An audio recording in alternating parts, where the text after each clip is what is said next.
All right, we'll start this off. Can everybody hear me all right? We're all good out there? Thank you all for joining us today. My name is John Tozer, and I think you all are in for a treat. We're going to do things a little bit different. We're going to do a little fireside roundtable chat with three experts of the industry, talking about what we all came here to talk about, trucking, freight, technology, and how it all works together.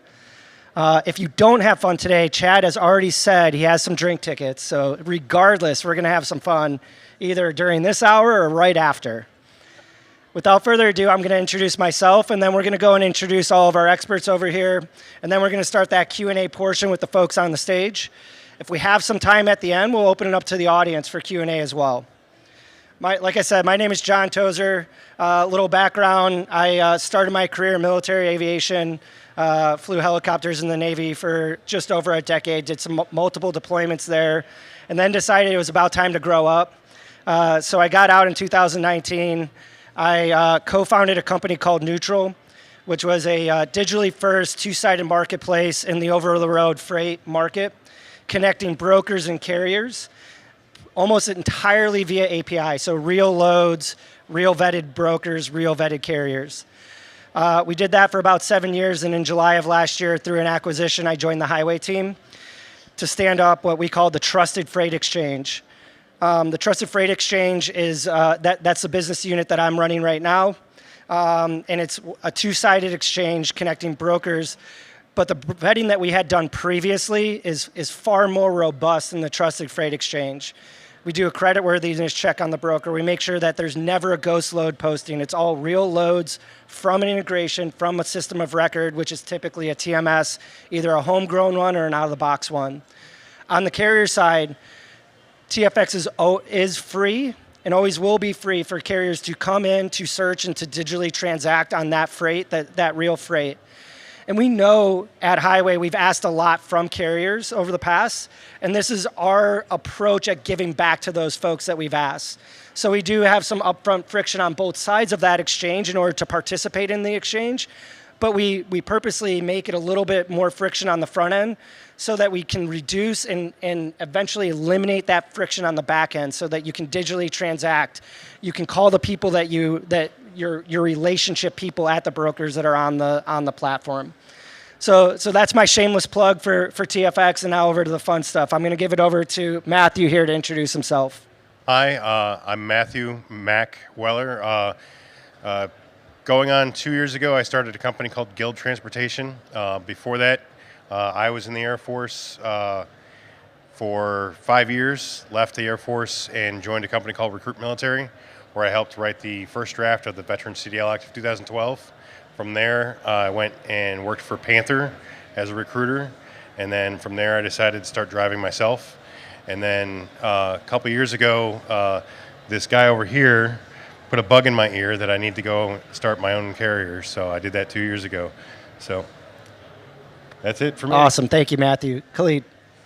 Hey guys, my name is Khalid Ziadat. I'm the Chief Operating Officer for CB Freight.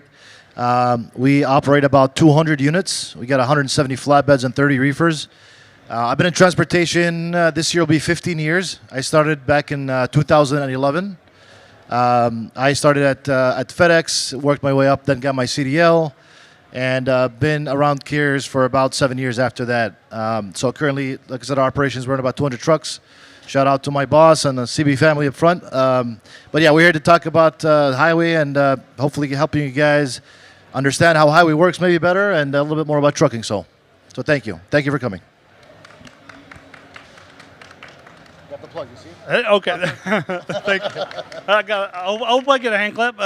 My name is Chad Boblet. I'm the founder of Rate Per Mile Masters. Not a lot of people in here, but I always have to start this off with raise your hand if you know the Facebook group Rate Per Mile Masters.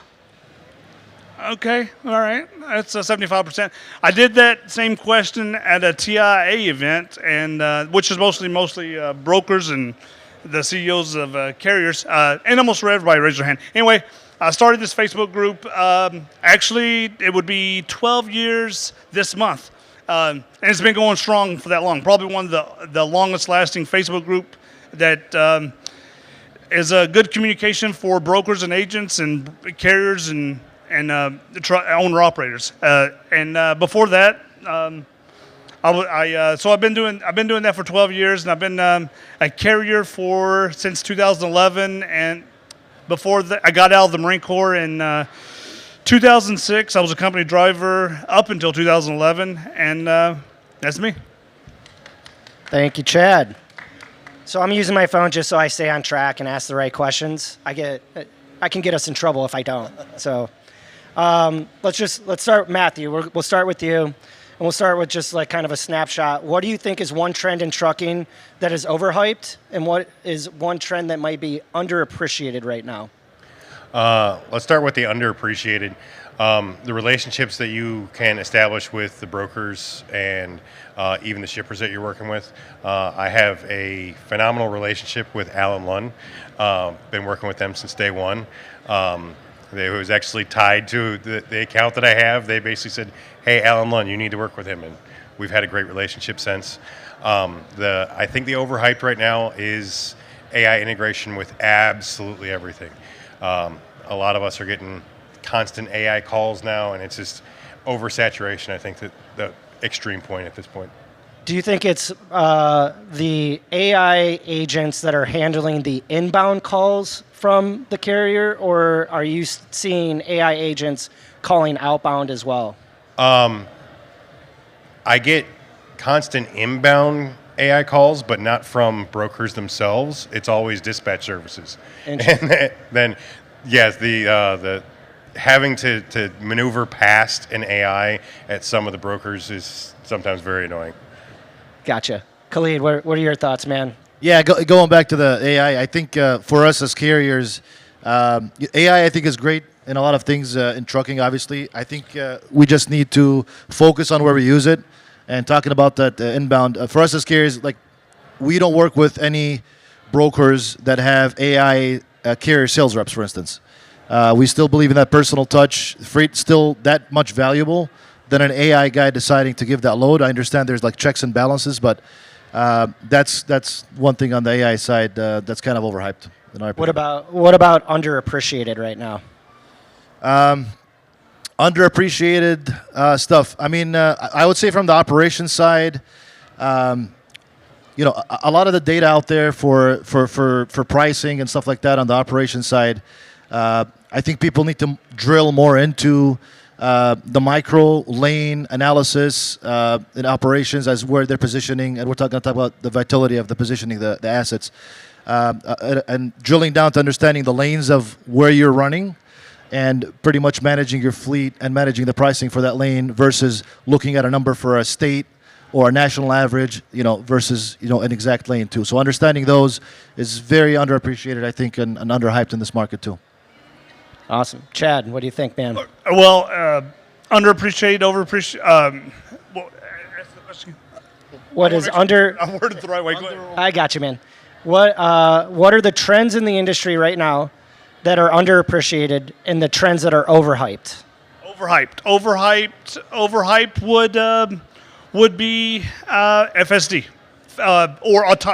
So in better words, the way the truck drivers address it. We have a lot of conversations in my Facebook group, and I talk about Tesla for a reason. I own one. I'm probably one of the first in Kentucky to have a Tesla Cybertruck, the Beast, and so I'm kind of fast. After getting it, it was a big fascination of mine to get it, and the trucking community overhypes the idea of autonomous trucks. As far as putting a time frame of when it will happen, I don't like to put a time frame on it. It's coming fast. It will happen. But what will happen before autonomous trucks that will affect trucking is robotics and AI. We will see the effects of those of AI and robotics before we have the effects of autonomous trucks. Meaning, people, when jobs starts getting replaced in factories by robots, those people by default will leave the factory and seek trucking first, because trucking won't be autonomous at that time. Robotics will come first, and those people will seek trucking. And then, of course, like we've seen in the past, when a lot of people come into trucking, that will have a negative impact and drive down rates.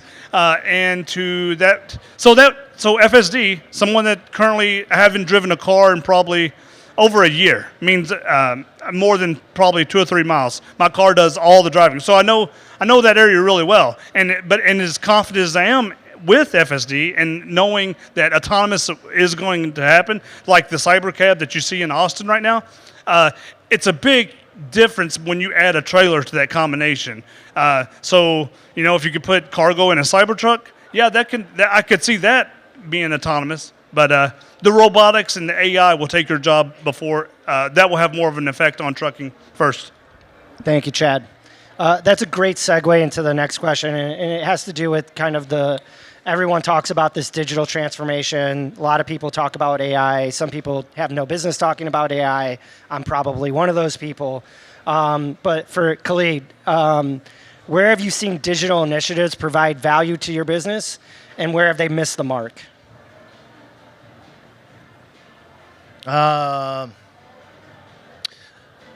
Yeah, I would say, I mean, like data is great. I think a lot more data. I think focused towards a specific operation. The more you can kind of trickle down the data and compartmentalize the data to exactly your needs and your niche.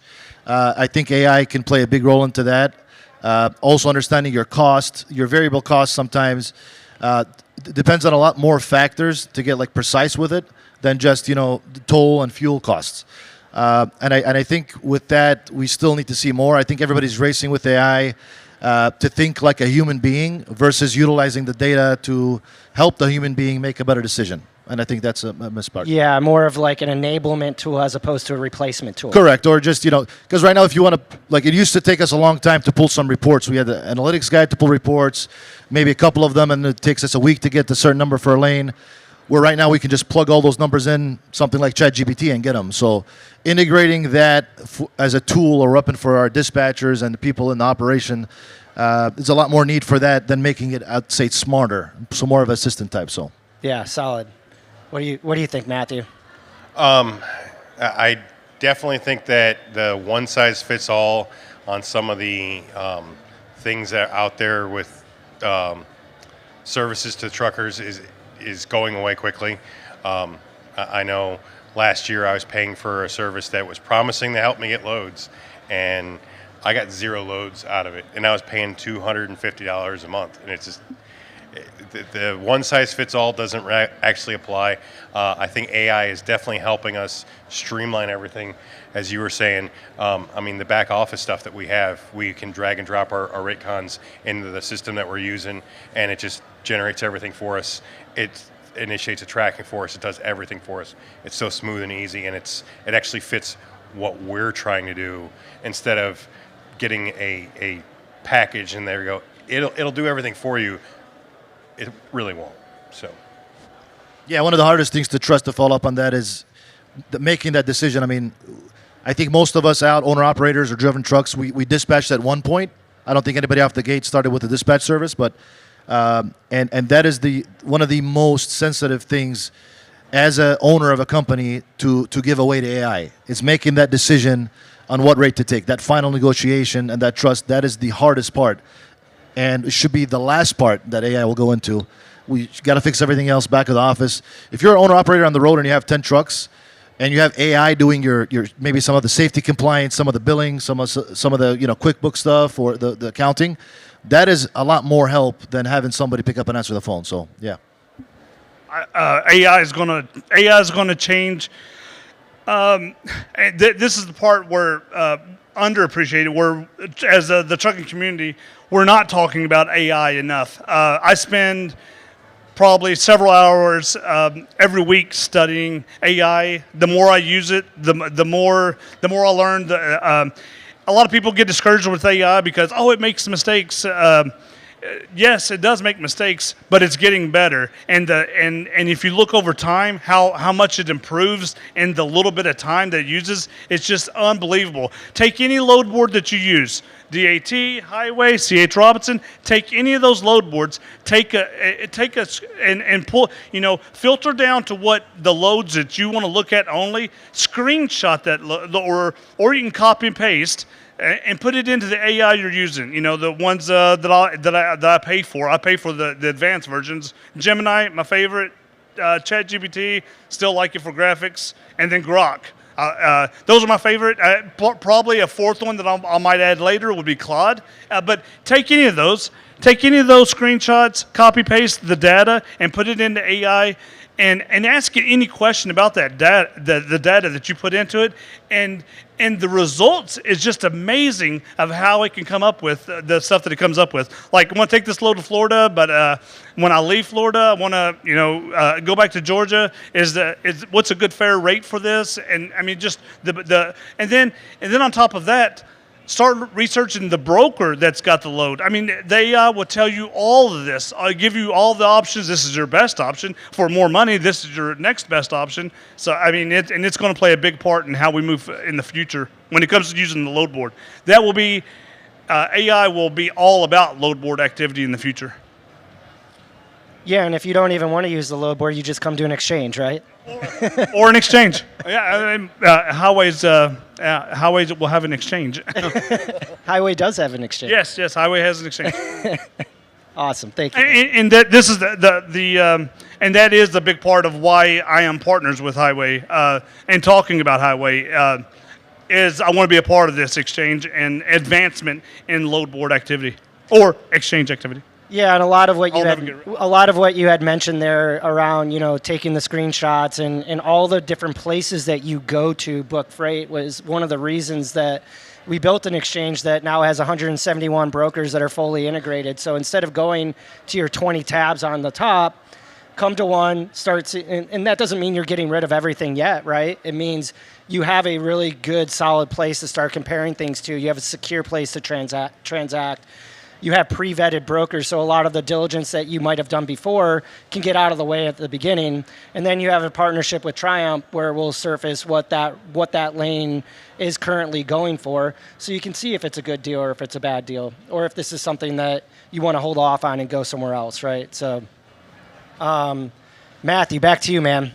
How do you handle capacity and market volatility, aside from grabbing one of those drink tickets from Chad and going to the bar? The first 2 years of a carrier is typically always a struggle. How I've gotten through it is the relationships I had with the brokers that I've established over the course of the time. And then since December, what has massively increased the revenue that we're bringing in is Highway coming online. I mean, I had such a hard time getting in with brokers because my authority was so new and they didn't want to risk anything on me. And now, since I'm fully set up with Highway, they can trust what I'm doing. So it giving me access to so many brokers and so many loads that I didn't have before has been a game changer for me. Thanks to you guys. I want to add to that. This is whenever me and Matthew started talking a lot on Facebook.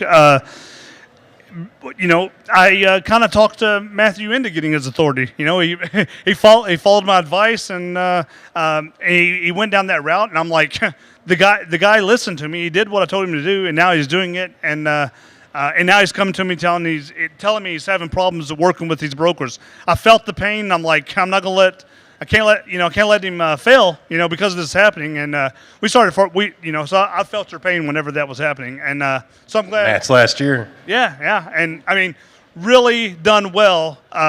Listening to the advice in the group, I only let really good information get out in the group. And he listened to it. I saw they listened to it.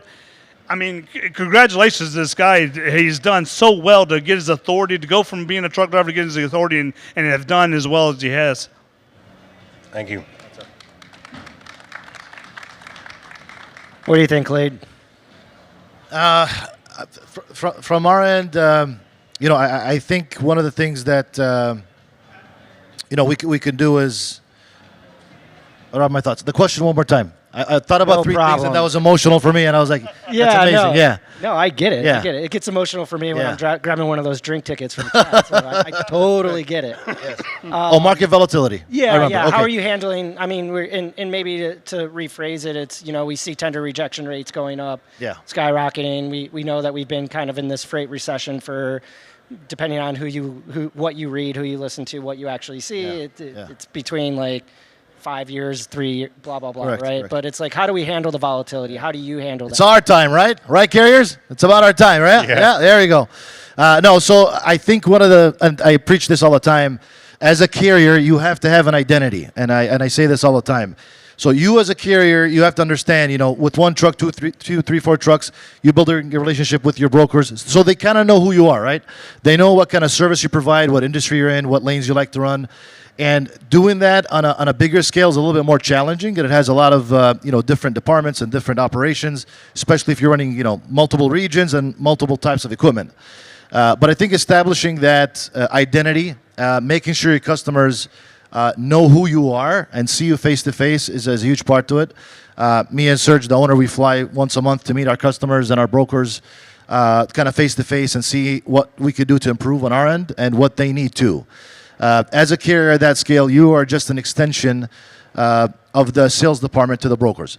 So understanding that, not relying on any let's say boards or exchanges or anything else like that, but understanding what you need from the trucking industry is a lot better than being reactive to what you got out there and just pick from it.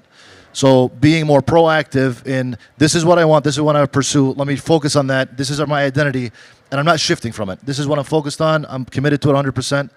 And I think that's how you're going to ride the wave of the market. We talk about our journey at CB Freight. We tripled our size in the worst 3 years of the industry.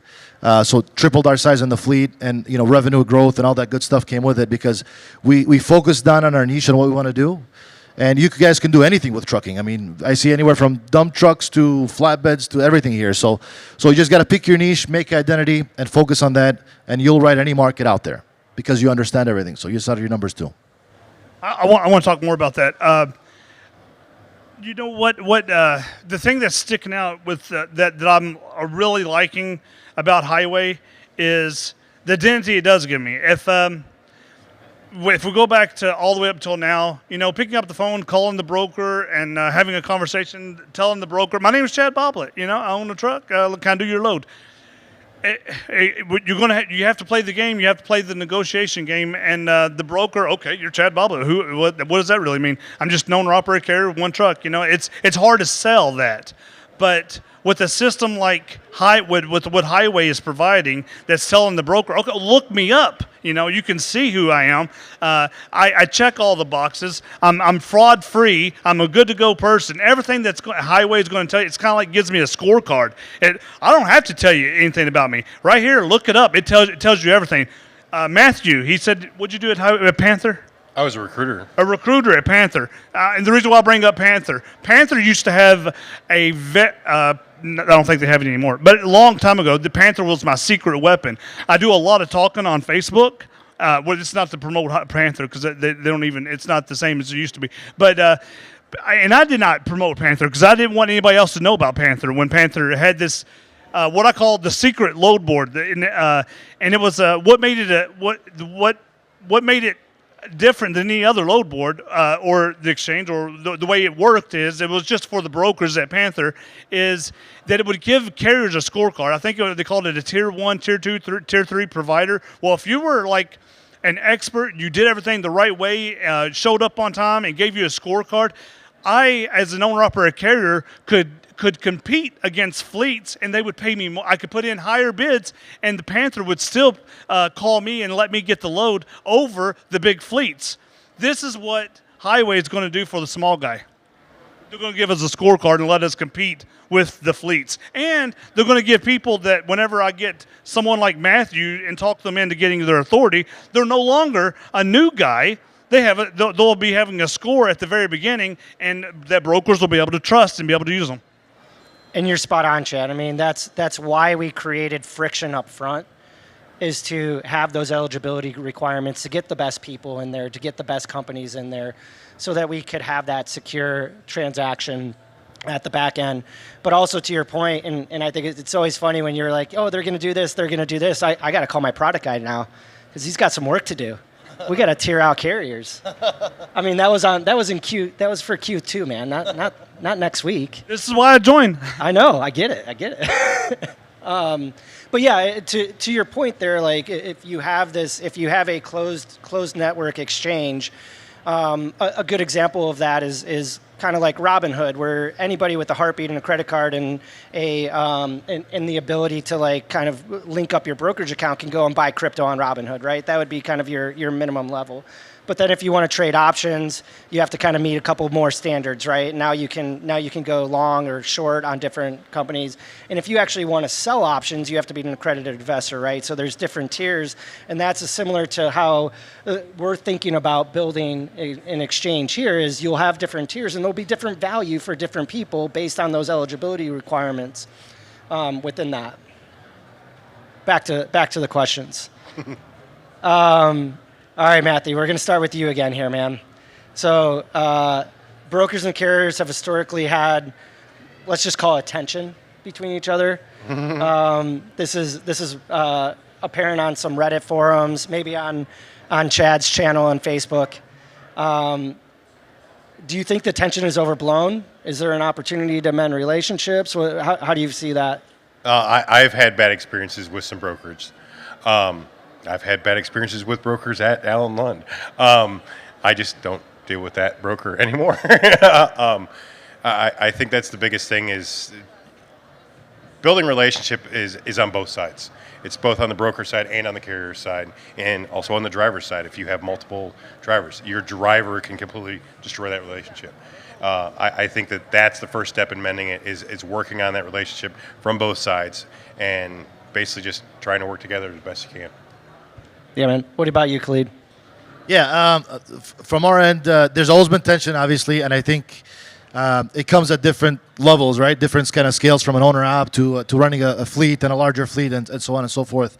But from our end, the way we view it with the relationship, we, for instance, in our operations at CB Freight, we don't work with any broker that does not meet our criteria. We have our own vetting system for brokers. And the way we do it, we run credit as well. We also look at that broker's pay history, not only just the days to pay, but how many invoices are actually paid. And then we take a look at where they're located. If they're out of their mother's garage or basement or roof or something like that, we just simply won't work with them. Brokers nowadays have, or historically had, a lot more tools and power in their pocket to destroy carriers sometimes. And that is an unfortunate truth, about the market, but that's how it's always been. So I don't want to put my entire, reputation at risk that we're feeding 300 families on the road in front of the hands of a single-man operation working out of his apartment. So we call, we vet, and then we are very strict on that end. We like the bigger brokerage operations. One, they do have that experience. Number two, if they want to finance their customers, that's great, as long as we get paid. So we'll leave that up to them. But also, if something bad happens and you have a bigger operation that you're dealing with, it's easy to pick up the phone like you did with that person that you didn't like at that company, but now you have a great relationship with their bosses or their colleagues, right? Because you can get a hold of somebody else versus that one guy who still hates you. So that's what kind of we go around. But yeah, it's always tension. But I think we have to work together, especially now in this market. The brokers who treated you good in the bad markets, now you got to hold their hand and kind of return the favor, and that's how you build on it. So relationships. I'm going to. There's probably. I'm going to take a. This is going to sound like I'm taking a lot of credit, but I don't think there's any other Facebook group, any other media channel, and if there is, you can correct me later or correct me now if you want. That has made more of a change in relationships the way my channel has between brokers and carriers. That's probably what my group is known for the most. And how do I know that? Is because if I recognize a problem and with that a broker I get involved usually when it starts to look unethical. When unethical behavior happens, is where I step in, and after 12 years of running this Facebook group, when I see unethical behavior, I can usually get it corrected in less than an hour, sometimes within 30 minutes. That's how fast things get corrected in my group. And I show examples of this all the time, screenshots of it. So when we talk about relationships, going back 12 years ago when I first started the Facebook group called Rate Per Mile Masters, that was a big reason why I started it, and to inform people, to educate them and show them examples of the bad behaviors and unethical stuff that was happening. And we've came a long ways. And I'm not going to mention names, but I've been in the office. Some of the largest one of the largest second largest broker. I don't want to mention names, but I've been in the office. I've been in the office with the CEO. They wanted to know what the changes, what they could do to make changes to make their company better, to give the company a better image. And it come down to how the agents were getting paid, to what led to some of their problems. But I mean, just even that company till now is totally different than what it used to be, and we're constantly that's constantly improving. That was a big part of DAT when reviews came out. That had a huge benefit. It still does in a way. But now, as we get into more trusted, verified, and using AI in the future, those reviews of those relationships, it's going to be more solid. It's making it more safer for the carriers to work with these brokers and the brokers to work with us as well. I mean, there's some really good stuff that's going to happen in the future that's going to make it really great for the carriers when it comes to relationships and being able to trust who you're working with. I want to follow up real quick because Let's go. Right before we went on stage, I was actually on highway looking for a load and thinking about establishing relationships. A broker had posted a load, and when I called in, that was not the load that had quoted me, and it was lower than what was posted on there.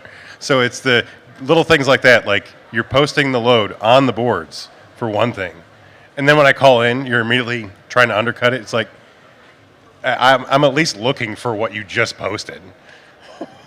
How did it go?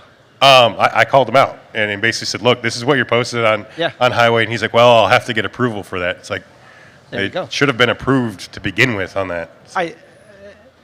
I think that highlights maybe one of the mistakes I made when I first started in this industry 7 or 8 years ago was how digitization, automation, and then eventually AI is going to replace as opposed to enable. I was a big proponent of, okay, like we can do this. This will replace like bottom 25% of things right there, and I was wrong. It does have the ability potentially in the future to start replacing things, or maybe tasks, even now tasks that a human shouldn't be doing anyways. What it won't be able to do is replace the human-to-human interaction. The fact that you can call up your person over there and be like, hey, we have this relation, like do right by me, right? You do right by me, I'll do right by you. And if it does, I have built agents, that means it's sentient. I'm probably the first person it's going to kill. So let's just pray to God it doesn't. Cursing out AI agents, I don't recommend it. Treat them the same way you treat other people. Okay, here, let's start with Khalid on this one. If you could redesign any piece of the freight transaction, what would it be and how would you do it? Any piece of the freight transaction. I think we talked, we thought about this before as closing the entire loop. Leaving any kind of friction out of there. And I think with the technology that we have right now, Highway is doing a great job at that as well, is providing all the tools that we can to not only just vet the brokers, vet the carrier side, but vet the brokers as well. I think if we can we're almost close to closing that loop for the transaction, that it does not deal with multiple hands. That's a huge part of it. Also, educating the shippers, as brokers, educating your shippers and your receivers on what kind of standard or SOPs they have to do on security and checks and verifying. Those things. Maybe one day somebody will come up with a highway for drivers themselves. to kind of as an ID to when you go to the pickup location. You already have the driver's information vetted in there. But just closing that last loop from broker to carrier to driver right up to the billing part of it, and to make sure we get paid, because there's a lot of scams go behind that part as well. I think that will be the biggest thing, and we're so close to it, and we can feel just who could get to the race faster. So, Okay, I want to keep talking about everything he just said. Yes, the whole the Facebook group Rate Per Mile Masters. Why did I name it that? Rate per mile was a huge importance to me whenever I was driving and then drove a lot. So much time. Every time I would, call so much of that 14-hour clock. Well, that 14 hours that the driver gets really doesn't start with all that dispatching. When you're dispatching yourself and all those phone calls you're making, and receiving poster truck. The brokers are calling you and you're calling on the load. I used to spend numerous amount of hours. I'm the type of person, I want to get the highest paying load. You look up 3 o'clock hustle and Chad Boblet, and you'll see a video of this lady talking about the 3 o'clock hustle. I paid her to make the video for me because I thought it was so important of how to negotiate and get the highest rate. Anyway, I said that to say this. The thing that I'm looking forward to in the future, and it will happen, is where we can book freight in the future without having to make that phone call. I shouldn't have to ask the broker, okay, what does it weigh? It's automotive parts. It says 45,000 pounds. That is a lie. Automotive parts don't weigh 45,000 pounds. What does it really weigh? And unless it's auto glass, there's certain stuff that truck drivers automatically know. When I read it and the broker posts that lie, it's not really a lie. It's just the broker's uninformed. They don't know. I think we're moving to a point in the future where a lot of that's is going to go away, of having to call the broker and ask them that little bit of information, because that is such a huge waste of time for the driver to make so many of those phone calls and receive so many of those phone calls when we already know so much about the broker. And we already know so much about the load. The carrier knows so much about the broker's going to know about the carrier. It should be a click. If they like me and I like them, why not go ahead and click on the load and get it? Yeah, and you can do that, on a lot of these places already. And a lot of what you just described was what I find is it's not nefarious. It's garbage in, garbage out. It's somebody fat-fingered something. It's they got an EDI tendered into their TMS and it didn't modify the fields properly, and then it gets integrated into a digital booking experience, and now it automatically says 45,000 pounds because everything's 40, right? Like, because that's just easy, right? And if you put yourself in that carrier rep's shoes, they're coming in and they have a board that they're they need to find 10 trucks before noon, right? And so they're hustling. They don't care about one load that has the wrong thing on it. Go. Yeah, and a lot of the times, and brokers can correct me if I'm wrong, but their customers have the portals that they put the loads in themselves. So they put that information, they just kind of pass it along through the system if you're running a bigger operation. So a lot of times it is the customers, that doesn't put that information in there correctly. So it gets trickled down to the driver. But I agree with Chad. If we can get everything else in one shot, that'll be amazing. So yeah, that'll be great. We can hold the customer responsible for that. Yeah, I'm having Andrew message our product guy right now. We got a lot of things.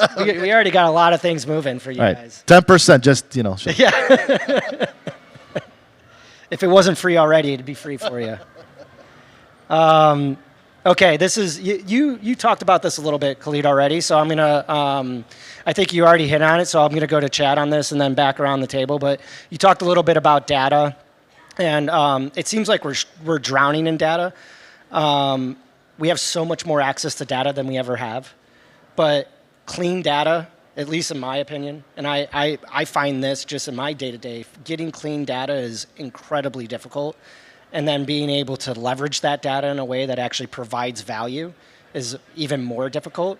So the question is, what is one data point or one data source you wish you had more visibility into? Chad, we'll start with you. More data that I wish I had more visibility into. I'm a data collecting person. I love data. Probably data is the thing that set me apart from other owner operators. If I said, how was I successful as a carrier from the very beginning? and I can't say this without mentioning my wife, because without my wife, I probably wouldn't have been as successful as I am. My wife is Japanese, and she don't mind punching in the data. And having all that data, that the stuff that we put into QuickBooks, which is all your accounting stuff. Having that punching in, what your mileage is after you finish a load, what your mileage is when you start a load, knowing what your rate per mile is, even from mile per gallon. Did I get better mile per gallon this fill up than I did last fill up? One load versus the next load. Being able to collect all that data. And now you can, if you're collecting this data, you can put this data into AI, and AI will tell you just a numerous more stuff about your data than you know yourself. How you're comparing to other carriers means a lot to me. And in the future, so what data do I want to see in the future happen is give me a scorecard of how well I'm doing with other carriers, how they are doing compared to myself. Not that I need to be number one, but I don't want to be below average. We all love winning. What do you think, Matthew? I get lost in the data a lot. That's why I have somebody else handling it for me. Mike handles a lot of the data stuff. It's he definitely is using it to keep us on track, keep us pushing forward. I think there's way too much data coming in. Sometimes I think there's too much overlap with the data.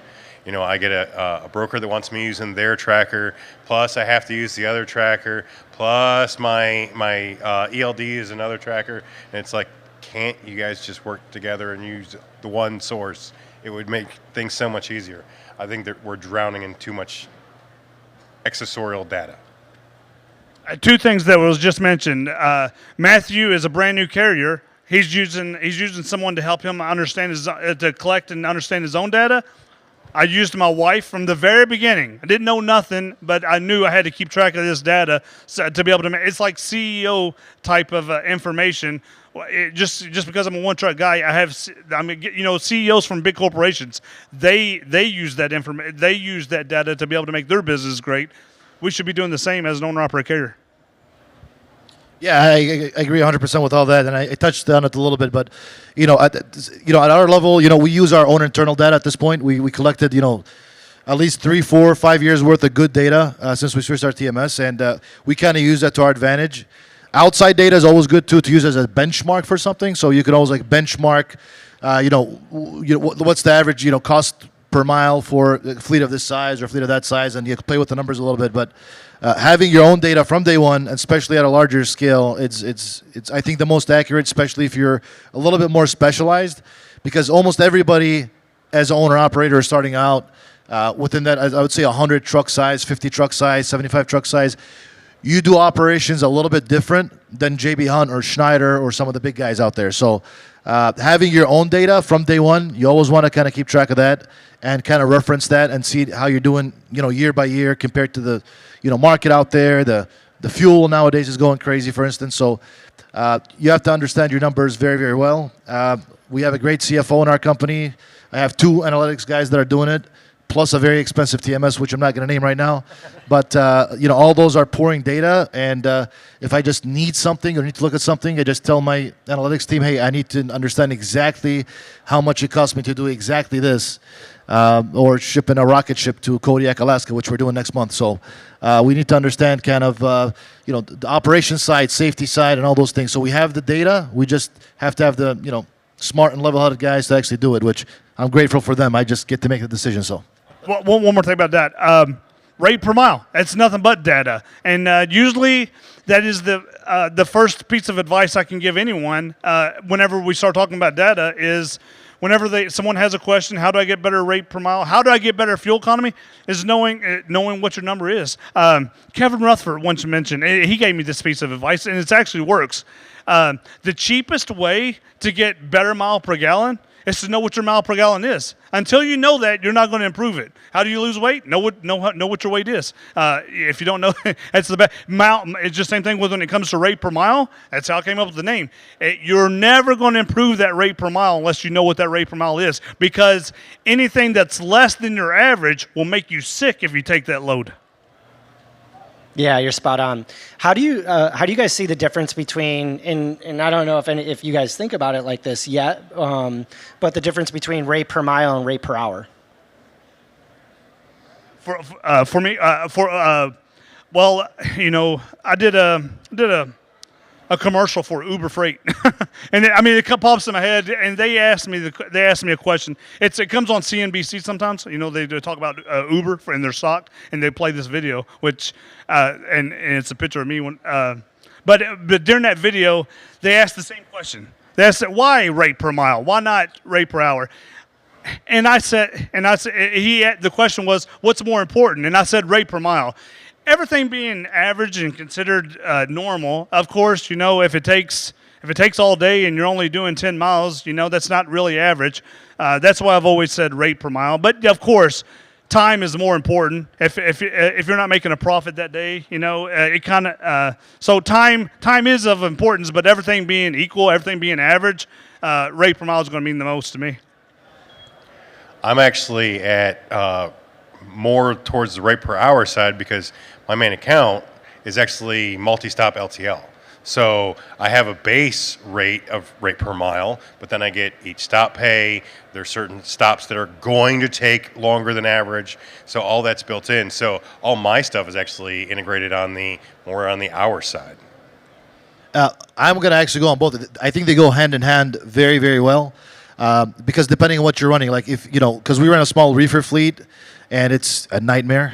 We just started with that. So, but if flatbed side, you're in and out. You're in 30 minutes, you're out. You get loaded, get offloaded, very quick. The drivers, we do get extra sometimes tar pay and stuff like that, depending on the weather and the operation. But waiting on those docks a long time, not only does the contractor, the owner operator, the driver needs to get compensated for those, but it also kills the bottom line of the company as well, because we are expected to run an average X amount of miles or X amount of miles per day, per month for that truck in order to make the revenue.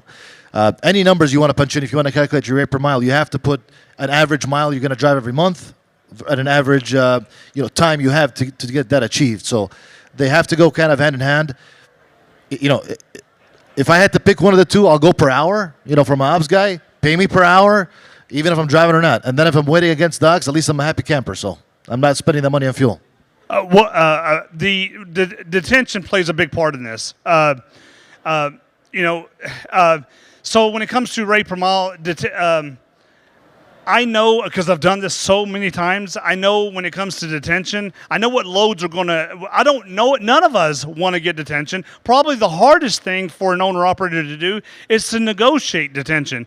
They fear negotiating the broker about the detention. Like maybe they might not get the load at all if they tell the broker, I want $50 an hour after the first 2 hours, non-ending. I like to add that because that's my saying. Because if it sounds bad, I'm going to say it's non-ending. Usually Amazon says, no, we're not giving that to you. Or anybody dispatching an Amazon load, we're not giving non-ending detention because they have problems. I know, so like whenever I live in Lexington, Kentucky, and this is automotive heaven, and when you're an owner-operator in this area, and I seek out and search automotive freight. Why? Because it's easy on, easy off. Wherever you're going to, they want their freight. It's when it hits the spot market.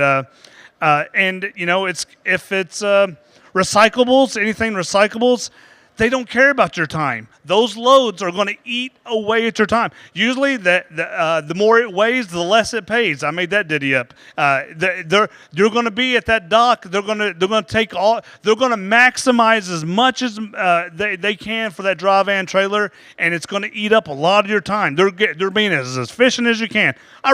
So I seek out those loads that only weigh 20,000, 30,000 pounds. Not that a regular truck can't pull. Can't pull more than that. A van can pull easily 45,000 pounds, but the more it weighs, the less it pays, and it eats in, and it also it eats into your time. Those light loads are quick, easy in, and easy off. I love expedited freight. Last time I got detention was junior year of high school, and I wasn't able to pay my way out either. Miss Kern was yeah. All right, last question, guys. We're approaching time. All right, so if we had a betting market for freight, what one or two things would you be going long on? So what would you be betting on in this market and in freight right now? Based on my experience as a recruiter and what's going on with AI and everything right now, I would say bet on line haul being the first to have the drivers replaced. So if you're going hub to hub, you're the first jobs that are going to be replaced because it's a lot easier to program that dedicated lane into a system than it is for what's going to come up in, that are on the boards right now. Yeah, I'll go along with that, and I'm always advocate for identity and specializing. So specialize. Get into either an area that you like running, a type of equipment that you like running, a certain commodity that you like hauling. Specialize as much as you can, even if you have to diversify across different states with the same product, or across the same area with different trailer types. Like let it know like, hey, this is Louisville, Kentucky. I'm the carrier here. I do everything. Or I'm the seafood guy, or I am the steel guy. So specialize as much as you can. Get known with those customers, those brokers. Go to trade shows, expose yourself, build an image for yourself, and that's that's my advice. So bet on yourselves. That's the best bet you can do. We're going into a market flip. This is going to be a note for my speech tomorrow. I'll be up there doing this talk tomorrow. But the one thing I would tell any owner operator carrier, spread the word because I don't know how many we have in here, is if, fingers crossed, if I can cross my fingers, is if the market flips and it goes back into a carrier market and things starts really, and we start getting an abundance of freight like it has in the past, like right after COVID, a secret here. And I wouldn't tell you this if I was still driving. I'll tell you now because I'm not competing with you. But and this is where I made it. Every time the market flipped, I always made big money in power only. I think that in the future, if the market flips, it will definitely be a huge money maker, is power only. And I say that a lot of carriers have downsized. And when the market goes down, the downsize, they got a lot of trucks sitting. They can't hire drivers, these big fleets, they can't hire drivers fast enough. But the big fleets, they have access to a lot more freight than they can pull themselves. And the way they get one of the things that they do to get access to all these loads is put it in their trailers. I think once Knight told me one time when it was just Knight that they had 5 trailers for every truck. I mean, it might be different now, but a lot of these fleets have a lot more trailers than they have trucks. They'll get these trailers loaded, but they don't have the drivers to pull them. And just that, and they want as much of that market share as they can. They want to please their customer and get it and keep the broker from being able to tap into it. This turns into very lucrative money for power only, and it's easy. It's easy. There's some. Follow me in my group, and I'll tell you about the pros and cons. I'm right now just throwing the pros at you, but. When it comes to this power only, it's very easy, fun. You're dropping hook and you're off to the next one, and it's lucrative, especially when these carriers can trust you. And once they can trust you, because you're pulling their trailer, there's a certain amount of trust that they have to. They won't give it to just anybody. Yeah, solid. We're approaching time now. What I'm going to do is kind of just round table. You guys can give your parting shots, parting thoughts. I'll start with mine. We do have a QR code up here. This gives you access to either the web or mobile version of Highway's Trusted Freight Exchange. Over 170 pre-vetted brokers sharing over 50,000 loads a day within the marketplace that can be bid, booked, called, or emailed on today.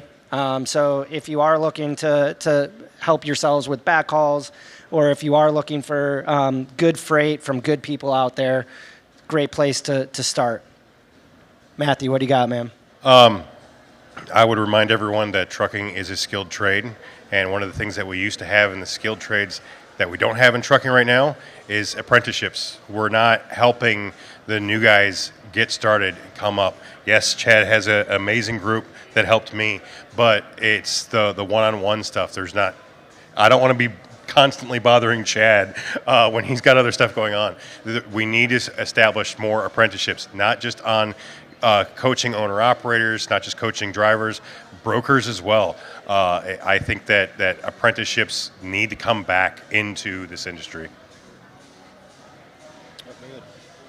Yeah, appreciate everybody coming here.